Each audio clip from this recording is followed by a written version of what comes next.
Over to you now, my friend. Good morning, everyone. Today is June 9th, 2022, and welcome to the New Possibility Report, the Will Work for Food project, founded by Natalie Armstrong-Motin in the spring of 2020. Every Thursday morning, Jean Lawler and I are proud to co-host this program along with Natalie and Sarah Agamiri, bringing you fascinating webinars on mediation, negotiation, and communications topics generally. Today, we're very proud and very happy to have Grande Lum as our guest speaker. Grande is the Provost and Vice President of Academic Affairs at Menlo College in Atherton, California. Prior to joining Menlo, he was Director of the Divided Community Project at The Ohio State University Moritz College of Law. Previously, Grande was nominated by President Obama and confirmed by the Senate as Director of the Community Relations Service. We're going to hear much more about that today, an agency within the Department of Justice. Before joining CRS, Grande was clinical professor at UC Hastings School of Law, where he directed the Center for Negotiation and Dispute Resolution. His latest book, see it right here, America's Peacemakers, the Community Relations Service and Civil Rights, published by the University of Missouri Press with Bertram Levine. He won the 2020 International Institute for Conflict Resolution Outstanding Book Award. He's also the author of the Negotiation Fieldbook, 2010, Tear Down the Wall, Be Your Own Mediator in Conflict, Optimality Press, 2013. And he has an extraordinary educational background. He has a bachelor's degree from UC Berkeley and a law degree from Harvard. And Grande, I know it's just, how can you possibly top that, right? So there's no charge for these great webinars. Rather, we ask people to contribute to a food bank if they like what they see. And our audiences have been so very generous in contributing to fight food insecurity worldwide. One of my favorite parts of the webinar each week is when we announce the running total of just how much our audiences have contributed. Jean, I believe you're going to do the honors. Unmute yourself. Yes. I'm trying to get that unmuted real fast there. Well, we are at an amazing number, especially looking back at where we've been and how far we've come. $286,225.90 of donations to food banks around the world, of which we know. So you know that number is well over 300,000, but we can't wait to get to the $300,000 mark and pass it, that of people making donations that they have told us about. So thank you so much, and please keep them coming, and let Natalie or one of us know, and we'll add it to the total. Thank you. That's incredible generosity. Thank you all so much for those contributions. Now, Grande, we'd love to hear from you about the food bank that's important to you, where you'd like people to direct contributions if they're able to do so. And then to talk about your book, America's Peacemakers, and the agency that you headed in the Department of Justice. Grande, the floor is yours. Thank you, Jeff. Thank you for that wonderful introduction. And I do want to mention, Jeff and I worked together at the Department of Justice more decades ago than I care to admit. We did the mediation advocacy program at Charleston, South Carolina. That was the first time I met Jeff, I think, many years ago. It's a pleasure to be here. Thank you, Jean. Thank you, Natalie. This is a terrific program. I am so proud and privileged to be a part of it. I'm glad to hear you're so close to $300,000. I hope today helps move it in that regard. So the food bank that I've selected is Second Harvest Food Bank in Silicon Valley, which is a terrific food bank here that covers Santa Clara County and San Mateo County, where I live. It has over 300, it's a network of over 300 partners, and they have 900 sites in Santa Clara and San Mateo. I actually have a very personal connection, a board member at Menlo. Kathleen ran the Second Harvest Food Bank, and we have several employees here at Menlo who used to work at Second Harvest as well. So I have a very strong connection, incredibly impressed by what they do in terms of food concerns here in the San Francisco Bay Area, particularly the peninsula. I think in the chat you have the link to Second Harvest, so please do donate if you so choose. So very much thank you for that.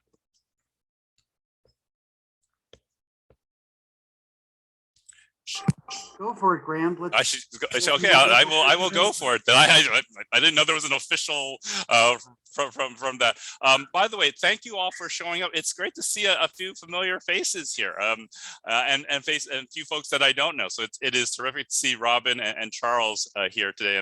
I'm so happy that you guys join us, and everybody for coming in.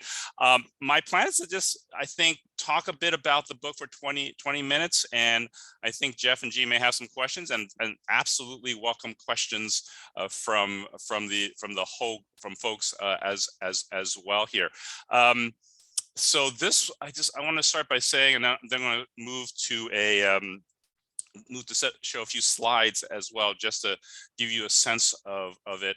But I was the director of the Community Relations Service from 2012 to 2016. And it was really the honor of my life. The book itself, I had actually originally planned to have it written by 2014, the 50th anniversary of CRS. So it was about 6 years late. It took a bit of time, but I'm very proud of it here. So why don't I go ahead and share the slide here. And so, as Jeff mentioned, this book was originally written actually in 2004, the first edition by Bertram Levine. And I think I want to absolutely acknowledge that. I never met Bertram. He had passed away soon after he finished writing this book, actually. And he had served many roles at CRS. He had worked there for a good 20 plus years, beginning in the 1960s. And this is the quote that is at the beginning of the book. It is, I think, is important to recognize that this is by the Honorable John Lewis, who many of you know as really the moral conscience, I think, of the House and of the Congress and of this country. And he often talked about good trouble, right? We know him for his protests, how many times he was arrested for, but he also spoke at several anniversaries and was very involved in one of CRS's first major mediations in Selma. And I like starting with it because it is at the tension of the importance of peace, the importance of resolution, but also the importance of protest, the importance of challenging the country in a patriotic way to make it the country that it promises to be. And so I like to start with that and how he felt that CRS really helped cool the tensions of a nation, and how important it was and still is today. This is a photo that and I'm just going to share a few photos. I think it just sort of captures the time. This is a book that covers more than 50 years of the history of CRS. This was from Birmingham in 1963, when basically, and it's really a high point of the civil rights movement in that this was really about Black empowerment. This is when, of course, Bull Connor unleashes dogs and fire hoses on the people of Birmingham, and the photos traveled around the world. It is always notable, and I'll be talking about a number of huge civil rights events from the last 50 years about how important media, how important photography is and videos are in giving visual and proof even of what was going on here. What we often, and I share this one because it actually helped lead to the creation of CRS. Burke Marshall, who is the Assistant Attorney General for the Civil Rights Division, basically mediated between the then all-white government of Birmingham with the community leaders, with Black leaders in Birmingham, to basically end that and basically end segregation in Birmingham, even though George Wallace was the governor at the time, and it was the rule of the land.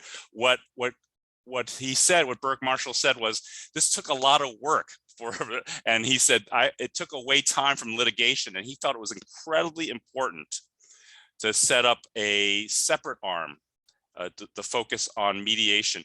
The other piece of it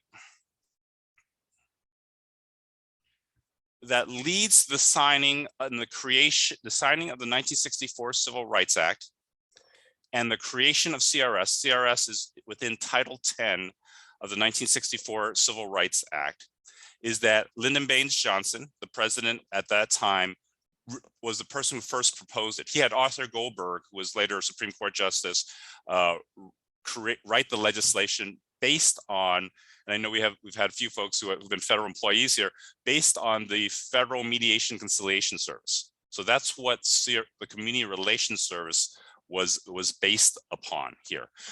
This is July 2nd, 1964. Interestingly, Robert F. Kennedy, who was the Attorney General at the time, was concerned about violence and confrontations right when the signing of the Civil Rights Act. Interesting, LBJ only talks about CRS on July 2nd because at that point they were concerned about July 4th, what would happen around the country. It was largely peaceful at that time, but CRS was immediately deployed at that time. The first major work that CRS gets involved in is Selma. This is March 7th, 1965, becomes known as Bloody Sunday. John Lewis, who I mentioned early, is the person in the light trench coat there in front. And this is another iconic photograph of that day. And many people end up in the hospital that day. And John Lewis gets his skull fractured on this day. LBJ gets incredibly upset, as does the country, and sends Leroy Collins, who's the director of CRS, to make sure that there wasn't any further violence, but that the group could continue, the protesters could march peacefully, could exercise their First Amendment right of free speech. And that's what Leroy Collins and the CRS team do. There were 3 crossings. I'm not going to go in. This is an incredible story. I'm just going to touch really the high level facts on it. I really do commend you to read the book. I'll put it into the chat a little bit later, but you can get it from Missouri Press as well. And there's I'll put a link to it there at a 35% discount. It's www.americaspeacemakers.org. But there's a link and a code to do that. But it's I think it was a chapter written originally by Bertram Levine, and it's a stunning story about how mediation really saved lives and really changed the course of history here. If those of you who are familiar with the event or even seen the recent movie Selma, there's a part where Martin Luther King leads the protesters across the Pettus Bridge, and at the middle of the bridge stops, and they sing "We Shall Overcome," and there's a concern for this is in the second crossing, and there's going to be another conflict. But Leroy Collins and CRS had mediated between Andrew Young, who's also pictured here, and with the Alabama State Trooper Colonel Lingo, and they actually make an agreement that they would be able to pass peacefully. And so that really prevents any further violence. So what Leroy Collins, who's the director, who's pictured here as well, says there was a flowing, there was a lot of tears, but no blood on that day. Leroy Collins had been the governor of Florida before he became the first director of CRS. He later runs for Senate. This picture is used against him, and when he runs for Senate, and he largely says this picture was what caused him to lose the election because he had gotten ahead of the Florida citizens. He never regretted it. But this was widely used and widely put up that he was a protester, even though he was there as a leader of the Community Relations Service.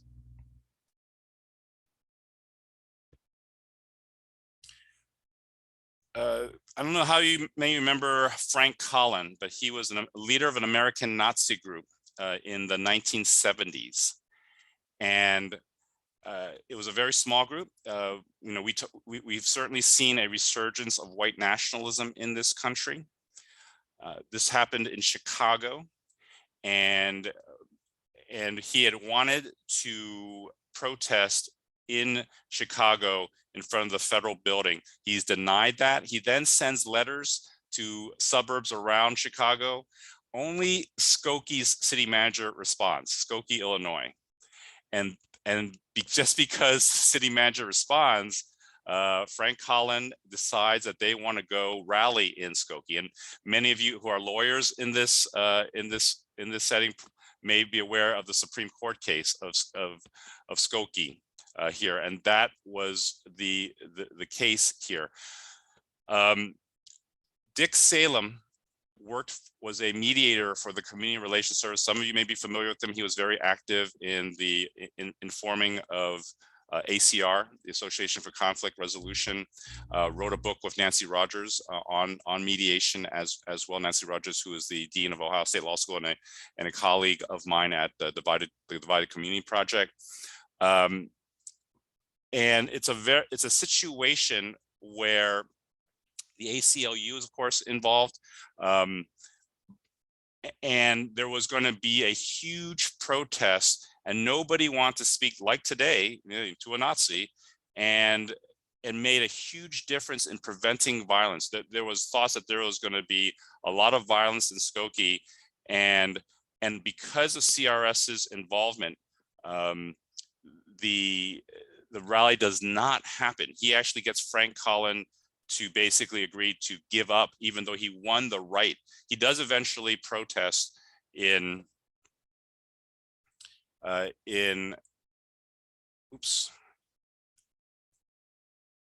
he does eventually protest in Chicago, and of course does win the right of free speech here.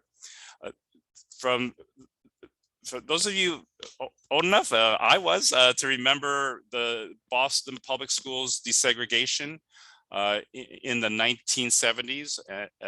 I remember I was in San Francisco when this was happening. I was in schools, and I certainly remember the challenges that were there. But Boston was the one that captured the country's headlines and concerns at the time when they were trying to integrate the schools that were then mostly black and white. It's very different today in terms of ethnicities and backgrounds, but then it was primarily black and white. And CRS is called in to work on this. One of the first mediators, who's a woman, Silka Hansen, played a lead role here, and really helped keep folks safe, helped create a Black-White Parents Council in the Boston Public Schools, and plays a huge role in that. I'm talking a lot about the incidents that we're familiar with, and more of the immediate help that comes in, on the ground. I do want to say there's a larger picture as well.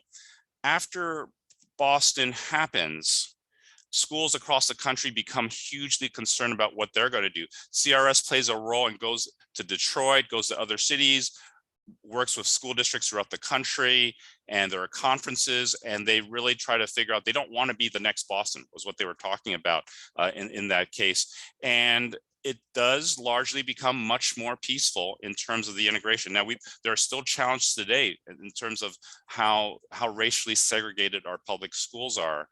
But there is the work that happens on the ground, and there's also how do we then learn from each situation to apply to other ones. As you know, there's been a rise in anti-Asian hate issues throughout the country that has been going on. It has touched me personally. I was born the neighborhood that I was born and raised in San Francisco. There was a killing of a person a block from my house, of an 87-year-old Thai man, just a few months ago. So it's something that is certainly, I have a lot of sensitivity around. I remember my father having a gun to his head at our house. Growing up, for example. These issues are not new. I mean, a lot of these issues that we're talking about are not new. This is from 1982. This was Vincent Shin, who was killed by two unemployed auto workers who, of course, who mistaken him for Japanese, and kill him at his bachelor's party, where they're gathered. Here, CRS plays a role in working with Vincent Chin's mother, who's pictured here, in then working with the Department of Justice. It is one of the first times where the Hate, Violence, Civil Rights Act is used, that existed at that time for Asian Americans, in this case. But it was really a role, akin to making sure that what resources are available, what can be done here.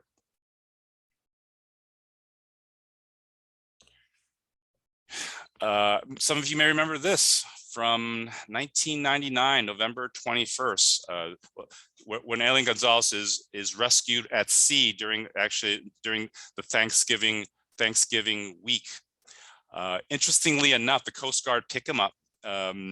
Actually, the fisherman who picked him up is actually the one holding Elian in this picture. And at the time, the Community Relations Service, the agency, he should have been turned over to CRS because they had the jurisdiction for refugees, children. But the Coast Guard decides to turn Elian over to his family members in Miami because it's Thanksgiving, which changes the course of history as well. Because if he stays with CRS and is then returned to Cuba to his father, it changes things. But this becomes huge for those of you who remember on CNN and all that. The Cuban American community is totally activated. CRS plays a huge role in trying to bring back. In trying to come to a peaceful end on this situation. Janet Reno, of course, was the Attorney General at the time. Something to remember is there had been the Waco incident, the Branch Davidian issue that Reno took, which was a situation where unfortunately lives passed, and I think that my sense is that affected how she wanted to handle the Elian Gonzalez case. Several mediation attempts were made. I detail them in the book here. It's the first time it's ever been told, really, and I'm very proud of this one to get out at what happened. What was interesting is some of the mediators, they knew Janet Reno really, really well. They were community leaders from Miami. But they miscommunicated. They thought Janet Reno was the negotiator. She thought of herself as the mediator. She had been trained by Carrie Menkel-Metal, one of our colleagues, of course, in mediation. It's really interesting how this turned out. It is quite possible that this might have turned differently. It was so hard for the family because of the politics to turn Elian over, but there were several attempts and it was close. At the same time, CRS was very focused on keeping the peace in Miami, and there was a lot of protests, there was a lot of animosity. Going back to the danger of doing this work, the mediator, Thomas Battles, had to go into hiding because there were a number of death threats for just mediating the situation as well. So, and it's not as true today, but certainly in the 60s when CRS mediators went into certain places, especially in the South, especially in rural areas, it was quite dangerous. Or in urban urban protest situations, folks would have a gun sometimes pointed by U.S. military or police. A Black mediator, Roger Wilkins, who's a director of CRS, one of the highest ranking Black officials in the LBJ administration, for example, when he went into Watts, if police officers or military were there, they would consider him someone of dangerous, even though he was wearing a suit and he had to show his DOJ or his IDs in order for folks to drop their guns. So there was always a bit of danger involved here. Trayvon Martin, this was in April 2012. This is when I was on seat as director of CRS. As many of you may remember, he is visiting his father in Sanford, Florida, and he is returning to the condo where his father and his father's girlfriend are living. He went out and bought some Skittles and an Arizona tea drink, and is accosted by a wannabe neighborhood watch guy, George Zimmerman. This becomes the interplay of someone who absolutely wrongly thinks that Trayvon was up to no good, and against what the 9/11 operator tells him, decides to confront Trayvon. And as we know, it's tragedy unfolds where George Zimmerman, who has a gun on him, shoots Trayvon, and claims, because of Florida is the first state to pass the stand your ground law, it plays an important role in then him being found innocent in that situation. CRS plays a huge role in working with the family, in working with the city. There were dozens and dozens of protests in working with the protesters to exercise the First Amendment right, to working with the city. And it was Mayor Jeff Triplett, who was then the mayor of Sanford, credits CRS for helping the city maintain the peace. They had no idea how to deal at that time with the National Action Network led by Al Sharpton, Jesse Jackson. This makes a huge difference in the ability for the city to actually even welcome the protesters. And CRS, also Thomas Battles, who's the mediator here, brings together Black and white pastors to help keep misinformation from happening as well in Sanford. I was also on seat during Ferguson after Michael Brown is shot. As you all know, there was for a number of days after Michael Brown is shot, there is turmoil in the streets. We were the first federal agency. I learned of the incident within hours of the shooting. The CRS is the first federal agency on the ground and working with the community there. It was a sign of how things had changed, right? Trayvon Martin was the most reported story in 2012, greater than the re-election of Barack Obama. And I sent conciliators, what we call conciliators, to Ferguson, and the conciliators I sent, I'll never forget this, said, they had been to these situations over, and I want to talk a little bit about that, and then I want to turn it over for questions. Is that for years, CRS had been working on these issues of law enforcement shootings of young Black and brown men, often, but often without the amount of, for decades, without the amount of publicity that they generate, right? So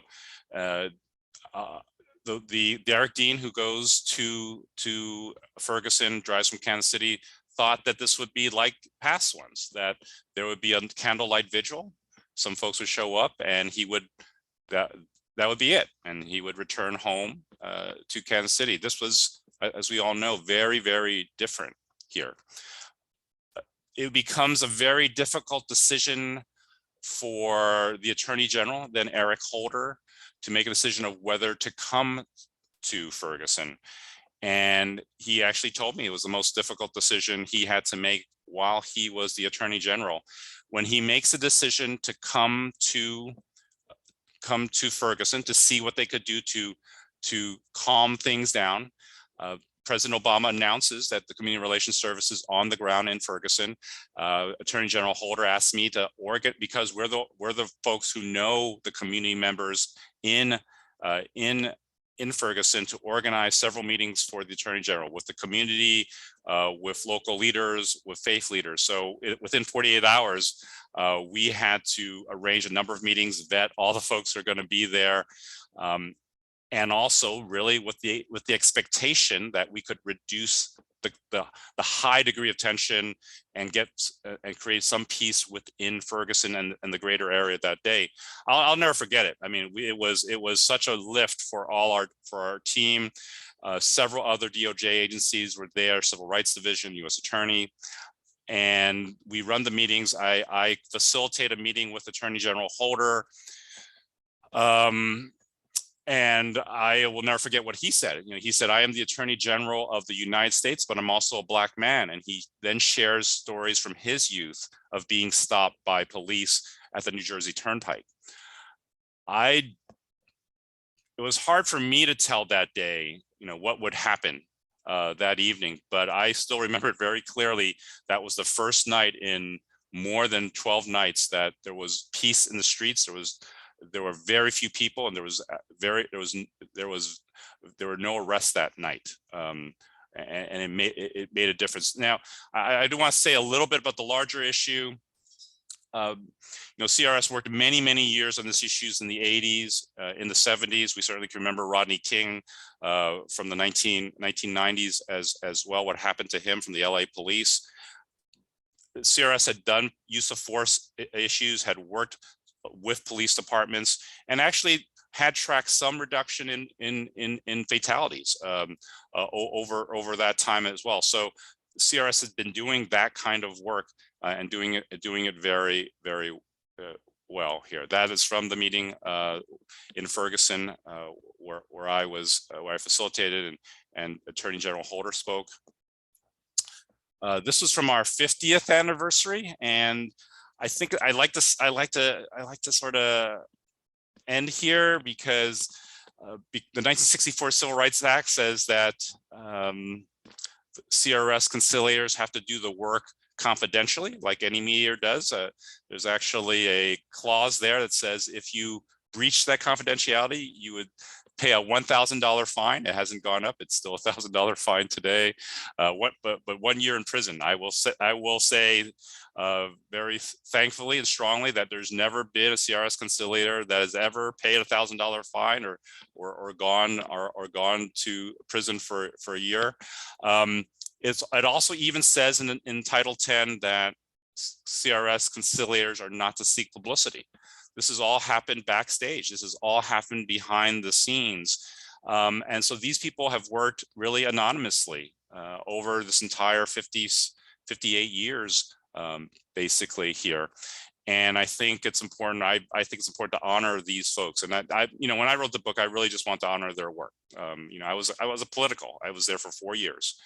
But that was the important thing they did. One thing I want to mention, and I want to turn over to Jeff and to Jean, is that in 2009, the Matthew Shepard James Byrd Jr. Hate Crimes Prevention Act is passed, and that's the first time where CRS's jurisdiction is expanded beyond race. It then goes into gender identity, sexual orientation, religion, and disability. I was very proud to have worked on law enforcement treatment of transgender individuals. And it was the first video training ever created by a federal government on that issue. At a time, it's come a long way, and certainly, for example, gay marriage came a long way with when I was in the Obama administration in terms of how quickly that turned.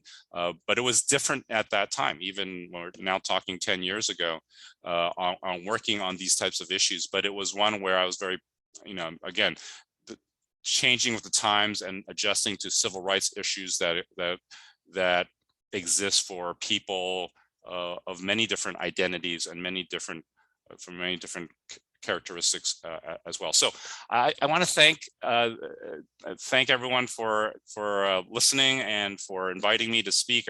It's something I'm very proud of and enjoy sharing because it is such an unknown agency for the most part, because that's the way it has to operate. Now, and I'll stop sharing as well. Graham, thank you for a most fascinating, stimulating presentation. So we have one question in the chat. If someone were interested in becoming a conciliator, what would be your advice? CRS, I want to say a couple things. What motivated me to get the book written, honestly, was during the Trump administration, there was a desire to zero out CRS, to eliminate CRS. So I wanted to get this book out there and unfortunately, after I left the agency, more than 50% of the personnel left. They retired, they went to other agencies, they left federal government. The good news is that there is now there was no director confirmed during the Trump administration, but Biden has confirmed a wonderful person who was the acting director, Paul Montero. He actually started 2 weeks ago. He was confirmed by the Senate 2 weeks ago, as a little bit more than that, but started 2 weeks ago, I should say. And he's terrific. He actually was the acting director after I left. He had actually worked in Standing Rock with some of the pipeline issues, for example. There's been a huge increase in budget, and there are a huge number of positions for CRS now available. So you went to USA Jobs and looked at Community Relations Service. There are a high number of positions there today. So I would certainly recommend anyone who's interested, or if you know anyone who's interested, to look at that as a way of doing it. There's a lot of actually Search for Common Ground, a group that maybe you may be familiar with, an Alliance for Peace Building. A number of international peace groups are now focusing their work on domestically in the US as well. So there are other opportunities from some of these organizations to be doing this work. Neelan Parker, who is now the head of Search for Common Ground's US program, for example, and they have been hiring as well. The background for many changed over the years. Initially, in the 1960s, there weren't people with formal mediation, as I'm sure folks on this Zoom know. They were folks who had sometimes a human relations commissions background. There were folks with journalism backgrounds. There were attorneys who decided to do this work. Over time, that changes, and we have folks with civil rights backgrounds. There are a number of people now with mediation, dispute resolution backgrounds as well. What has made the agency really wonderful is people with varying backgrounds from federal government, from civil rights organizations, from law enforcement, from the military. That's what I think they bring what they can to it. And conciliation work, at least the way we defined it at CRS, included facilitation of dialogue, right? Facilitating groups. It could include mediation, and mediation could mean very formal mediations to create some sort of memo of understanding, or it could be what they used to call street mediation, right? You're just trying to keep folks apart in a protest and a rally. And I can share some really interesting stories about how we did that at Republican and Democratic national conventions, working with protest groups there as well. I'll just share one is, there would be some anarchist groups or groups that were just trying to create problems within totally peaceful, nonviolent protest groups. What some of the anarchist groups will do is that they'll try to start a fight, or they'll come into another protest group and try to just create chaos. What we would train them to do would be, we would actually create what are called like marshaling, self-marshaling. And you would train folks sometimes from a local church or local community group, sometimes different groups, and they would be marching along with protest groups, and they would be looking out for these sort of issues. And what they would do is, if they saw one of these anarchist groups, is to actually leave the middle, just all step back, and then leaving the anarchists so that there's nothing that they could, so making sure that they wouldn't be starting a fight at all. So there are all these things that you would then actually work with protest groups, work with law enforcement in order to make sure that nothing bad would happen by groups or individuals who are trying to create problems. Grande, you must have had so many interesting experiences mediating yourself. I'm sure people would love to hear about your own skills and how you use them. Can you tell us about a situation where you were mediating where things looked really hopeless and terrible, and what you did? Yeah. What skills you drew upon to try to make things better? Yeah, and prior to, and this may be helpful, and Jeff, you mentioned some of the background. I mean, prior to CRS, I had done a lot more labor management, collective bargaining, mediation. I had certainly done, some international diplomatic work. The one that, I got inspired to do this work, when Robin and I were in law school, I was a teaching fellow for Roger Fisher and Bruce Patton. And it was just really what inspired me partly was we had, as our students, folks who are from the South African government and from the African National Congress as they were trying to negotiate a new constitution post-apartheid, and we were training them. So that inspired me. It's like, wow, like this can be used in what seems to be a pretty intractable situation and really make a difference, that you could build individual. And we worked with Cyril Ramaphosa, who's now the president of South Africa, who's a labor negotiator. But what I learned there, and then I'll share a story or two, is that personal relationships do matter. That if you can create trust between folks, they do matter. So I'll share a story. While I was at CRS, I'm going to hide some of the details for confidentiality purposes. It was a big city. It was a Black Lives Matter group. They were protesting. They had taken over a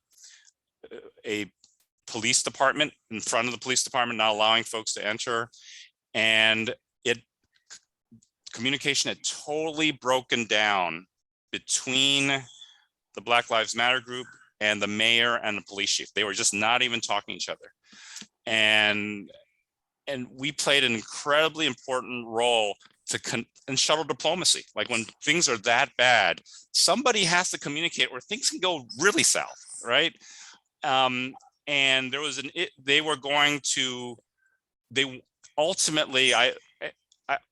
and we had a team on the ground, right? So I'm a director. So most of the time, by the way, most of the work again goes to the staff themselves. But there are times when I come in, and they thought that having the director come in would make a difference. So I started talking to the mayor, the police chief, and to the Black Lives Matter group here, and it became clear that those in the protest group just wanted to be arrested. That was their goal, right? That was, and to the credit of the CRS team, they were just trying to figure out what they could do to create some sort of agreement. What became incredibly important was to figure out solutions that allowed, this was during the winter, there was snow, and there was concerns about, there was heaters brought out, and trying to make sure that whenever there was a sort of police action, that we could do so without creating unnecessary violence. And it became very clear to me that this work helped people get arrested without violence, that it helped people stay alive during the winter by keeping things cool. And that all those things proceeded well. Of course, there ended up being arrests, but they were able to get these things without harm, I think is what I would say, and doing shuttle diplomacy work there.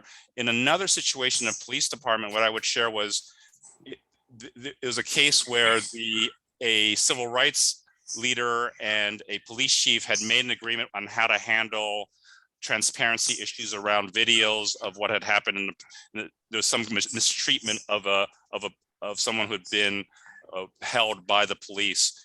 and they had come to an agreement. What happens is the civil rights leader then goes right to the front of the police station, cameras there, and he blasts the police chief. After they'd come to an agreement behind closed door, the chief was so angry with the civil rights leader. And this was preventing them from getting important agreements that they were about to make. And these guys are big egos, right? They have big egos. And yet what I think I actually went down to this town, into the city, met with them individually, and they both understood that they needed to work things out, but there is so much animosity. It was talking to them individually. It was actually coaching them so that when because I was there, I was able to bring them together in the same room. They were refusing to sort of even be in the same room. And having the civil rights leader basically say, here's why I did it. Here's what I feel bad about. It was not easy to make that happen, let me just say, but that made a huge difference to then they're being able to move forward. I mean, it's just, working those sort of, this goes back to what I learned from the Harvard Negotiation Project as to what I could then apply in a situation like this. How did you make it happen? How did you persuade those people to maybe apologize or show or humility? What did you do? It was, I think, being able to talk to them and listen to them makes a difference, right? I think they both understood the need to come together. I think having a third party broker it helped. Listening to the venting and then mirroring back at some level. I get it. I see what you're getting at. The one thing I do remember was I had coached one person to raise an issue. He wasn't raising it, so I had to raise it still within, but it was doing it not in public. It was doing it with the two of them privately first versus having all the lieutenants and having everybody else sort of in there as well. So, we've all been, we're all human. We've all been in situations like that. I get that situation with, my family members, right, or my good friends. So I think the lessons we learn from our difficult. We all run into difficult situations, and it's the ability to be listened to be heard, and then to be what I call it is sort of, can I find a way to be on the same page with that person, and can I just shift that person slightly with my next comment, right? And if I'm thinking at the micro level as a mediator or as a negotiator of how I try to work with someone in a high emotional state here. Never easy, but it's bringing your full self, I think, to it. Sometimes I think we forget that. I'm working on an article with Sarah Cole and with Nancy Rogers about reparations, about truth and reconciliation commissions right now. And, how do we operate as a mediator? How do we operate as a facilitator? Does it mean being neutral in tone and affect, or does it mean being, bringing who you are as a real person to them and having that seen?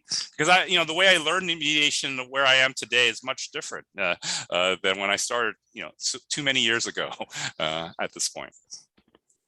So you talk about moving people a little bit with Mm-hmm. what you say and what you do. Yeah. Give us some practical tips. Practical tips. Yeah, I mean, so it's made such a huge difference in hostile and difficult situations. I make a point of interviewing every single person who's involved on a one-on-one basis, and it seems like that takes forever. And sometimes, these community disputes involve lots and lots of people, but it does make to be able to connect individually, to hear them out. And I don't mean it just from a relationship standpoint. I actually think intellectually and on a content basis, there's so much complexity in these situations. You're going to learn something if you're really listening to a situation. I'm recalling, and it was a mistake I made. This had nothing is pre-CRS where I remember the most difficult situations that I worked in prior to CRS, and in some ways I think still as difficult from the emotional standpoint, was working on school-based situations where there are parents and their kids involved. There's just a way in which we just go berserk over our kids, right? When we're defending what they do. And I remember a situation where some parents were irate that some of the employees were being let go of, and this had to do with race. It had to do with their concerns about these individuals who were paras. They were not teachers. They were like they were parents who had parents of kids who had then graduated. They weren't making a lot of money, but they were like their parents. These were Japanese American kids, and they were letting go of people who were helping with Japanese language, and it was, what would I, there was so much opposition, but going through each and every almost countless number of interviews, you were able to get them to calm down in a way that allowed for real dialogue, and just the ability, I would say, to then share it with the entire group as a whole. We then had I've never seen it where we then have a PTA meeting, a parent-teacher association meeting, and nearly seemingly every parent showed up, and then presenting to them, here's what we heard, and sharing multiple sides of it. Their ability to see that we had actually heard them put people at peace in a way that I didn't even think was possible here, and that was both intellectual and relationship based. I thought, and I tried to do that in these sort of situations as much as I've been able to. So, Grande, what about situations where you're dealing with people where you don't really like? They may be racists, or they may be people who are inclined to think violence is okay, or there may be any number of factors going on where you say, oh my gosh, what kind of people are these? And we're all human, right? So we all may have those reactions to different folks with whom we're dealing. I'm sure you've been in situations like that. How do you deal with people who you may find disagreements to totally reprehensible? Jeff, that's, I think, a really thoughtful question. Because I think, right, when we talk about what happened in Charlottesville, right, here recently, about 3-4 years ago, and you talk about the Proud Boys, and you talk about why would anyone want to negotiate with these people? Like why they are morally reprehensible or something, whatever the thought would be, and that's something, right? I mentioned the Skokie situation. Nobody wanted to talk to Frank Collin, the head of the American Nazi organization. The fact that, and what is interesting, I would note, what was interesting in that situation is the attorney for Frank Collin, the ACLU attorney, was Dick Goldberger, he was Jewish, and he was defending this Nazi and was getting death threats too. The mediator was Dick Salem, who was also Jewish. Frank Collin himself was Jewish. The Nazi leader was actually the child of Jewish parents as well. So but at the same time, there were all these Jewish civil rights groups who were like not going to talk to these people and all that. What I think is important, I think, Jeff, you make me think of an incredibly important point for this work, this type of work, when you're dealing with folks like this, is what is the goal of the work, right? Is the goal the goal is not to agree. The goal is not to compromise on values. The goal as a mediator is not to say, I'm going to agree with you here. That's not the goal. And so therefore, I think I keep that in mind, because these might be people who are opposed to me, who think of me as being the person they're trying to get rid of, right? Here, right? I remember a couple things. I remember sending mediators to work with like KKK groups, and we sent someone and it was up to him to whether he went, who was Black. But it was he then worked with white nationalist groups on, and this is, a few years back, right? This is now 10 years ago, when there wasn't that resurgence yet of these white nationalist groups. He agreed to do it because he thought it was important to, and in those days, the white nationalist groups were often outnumbered by counter protesters dramatically. It probably would be, and so that was the greater fear. And he helped this group. I remember him working with this group, and later on, when he saw him at a different protest, this was in Arizona, he thanked him, and then he would go off and spew his anti-Black hate, onward, right?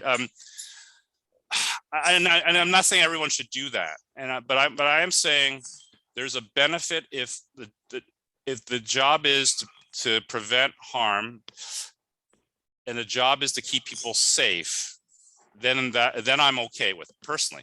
Then I'm personally okay with doing so. I think there's a sanctity, a sanctity of life, or a belief in that as being important, and also secondarily, and a belief in the First Amendment right to free speech, a belief of the importance of that principle as well, that I think CRS has worked hard to uphold, that I believe in as well in doing this work. That question was actually asked of me when I interviewed, would I be willing to do this? So so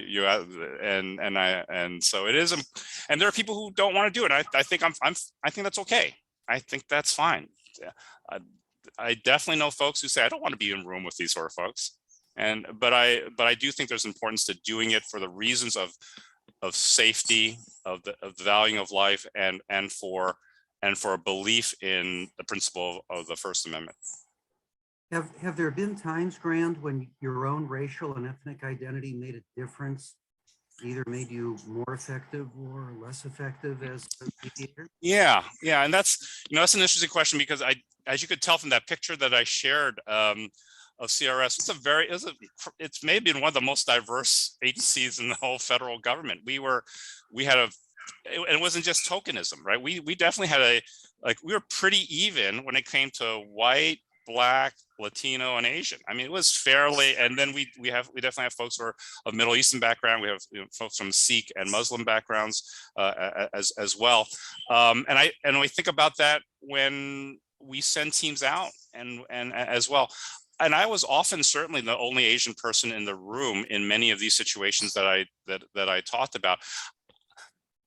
I think it leads to some surprise at times, or it leads to folks to like, well, this is different, right? And I work on a lot of law enforcement, minority relations issues. I still do, and I still sometimes the only Asian person in the room. I think it may superficially, I would say at least, it makes folks think a little more broadly about it, at least some surprise, and maybe that leads to a little bit of openness. But at the same time, what I often think about on this issue is what matters is that what becomes clear the moment I open my mouth, or the moment we get deep in discussion, is, do I know my stuff? Have I worked with I've worked with individuals from these communities before? What has helped me personally is that I have a large network of people who I've worked with who are from these communities, and I actually often will know people they know, and that is important. And it becomes clear in how we talk about the issues whether I'm culturally competent or not. And it's true for anyone who goes into this work. There's someone who's Latino who shows up in a Black neighborhood. It becomes pretty obvious whether he really understands the issues and the culture of that neighborhood, right? We talk about code switching, and I think mediation sometimes is a lot of code switching. It is being able to work with and I think the success of people who do this kind of work are people who can deal with white male conservative police chiefs, and who can work with protesters who are young and Black, right? It is the ability to have credibility when you speak with them here. So I think experience matters. I think diversity matters because there is a representation issue, right? I can't be sending to all these mediations an all-white team, right? That would just kind of be ridiculous, I think, too, at another level. So I'm appreciative in the way that I show up, that I can also bring in other issues, and I'll certainly bring in Asian American issues, but I'll certainly bring in, as we go to a we're struggling as a country as we move to a multiracial democracy, right? We all know that, but I think when we show up, whatever our backgrounds are, that is, and mediators, I think, play that role. We are trying to help in whatever ways we can move to a place that says, we have the identities we have, and how do we make this situation work better, and how do we make it? But I hope I emphasized enough. It is situation to situation, but it is also, how do we think of the policies as a whole? How do we think of the big picture versus just dealing with a situation in an urgent crisis situation as well? Grant, thank you so much. Your book is America's Peacemakers. Oh, and I think you were going to put a link in. Let me do that right now. I'd be a bad author if I don't do that. You don't plug your own book, Grant. I know. I'm not that good at that yet. I think that hopefully adds to my charm. We're happy to give you some practice. Happy to give you some practice at it. This was a wonderful educational presentation. Thank you so much. I know that Second Harvest of Silicon Valley will benefit mightily. I know that many of people on the line will be contributing to Second Harvest Food Bank of Silicon Valley, or another food bank in their area, in your honor. Thank you very much. We look forward to seeing everybody next Thursday. Grant, thank you so much. Natalie, Sarah, and Jean, thank you very much. With that, we are complete. Thank you.